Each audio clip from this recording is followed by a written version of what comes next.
Hello കൂട്ടുകാരെ, നമുക്ക് fresh ആയിട്ടുള്ള മാങ്ങ കിട്ടിയിട്ടുണ്ട്. അത് നമ്മൾ വില കൊടുത്ത് തന്നെ ഒരു വീട്ടിൽ നിന്ന് പറിച്ചെടുത്തതാണ്. അപ്പം നമുക്ക് ഏകദേശം ഇന്ന് 20 കിലോ മാങ്ങ കിട്ടിയിട്ടുണ്ട്. അപ്പോൾ ആ 20 കിലോ മാങ്ങ നമ്മൾ കഴുകി തുടച്ച് അത് വെട്ടി കണ്ടിച്ചാണ് നമ്മൾ ഇടുന്നത്. നമ്മൾ സാധാരണ ഇടുന്ന അച്ചാർ പോലല്ല ഇടുന്നത്. നമ്മൾ വെട്ടി കണ്ടിച്ചിട്ട് ഒരു നോർത്ത് ഇന്ത്യൻ സ്റ്റൈലിലാണ് നേരത്തെ അത് കണ്ടിട്ടുള്ളൂ. പക്ഷെ അതിനകത്ത് നമ്മൾ കേരള മസാല അല്ലെങ്കിൽ നോർത്ത് ഇന്ത്യയിലെ പോലെ അത്രയ്ക്ക് അങ്ങ് അവരുടെ രീതിയിലല്ലാതെ നമ്മുടെ ഒരു കേരള സ്റ്റൈലിൽ, തനി നാടൻ സ്റ്റൈലിൽ നമ്മൾ ഇടുകയാണ്. അപ്പോൾ അതിന് നല്ലൊരു വലിയ പ്രോസസ്സാണ്. വെട്ടിക്കണ്ടിച്ചതിന് ശേഷം നമ്മൾ നല്ലോണം വൃത്തിയാക്കണം. അതിനകത്ത് ഒരു അഴുക്ക് പോലും കാണാൻ പാടില്ല. അല്ലെങ്കിൽ അതിനകത്ത് ആ പ്ലാസ്റ്റിക് പോലെ ഇരിക്കുന്ന ഒന്നും കാണാൻ പാടില്ല. അപ്പോൾ അത് മൊത്തം നമ്മൾ ഇളക്കി പിന്നെ അതിനകത്ത് മസാല ഇട്ട് നല്ല രീതിയിൽ നമ്മൾ അത് എടുത്തിട്ടുണ്ട്. അത് കഴിഞ്ഞിട്ട് നമ്മൾ അത് അച്ചാർ ബോട്ടിലാക്കിയിട്ടുണ്ട്. ഇത് നമ്മുടെ പുതിയൊരു അച്ചാർ ബിസിനസ്സാണ്. ഹോം മെയ്ഡ് അച്ചാർ ബിസിനസ്സാണ്. അപ്പോൾ തീർച്ചയായിട്ടും നിങ്ങൾക്ക് അച്ചാറുകൾ ആവശ്യമുണ്ടെങ്കിൽ നമ്മളെ കോൺടാക്ട് ചെയ്യുക.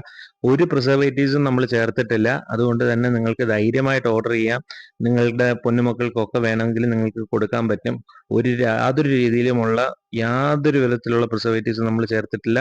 അപ്പോൾ ധൈര്യമായിട്ട് വാങ്ങിക്കുക. അപ്പോൾ ഞാൻ കോൺടാക്ട് ഡീറ്റെയിൽസ് എന്തായാലും കൊടുത്തേക്കാം.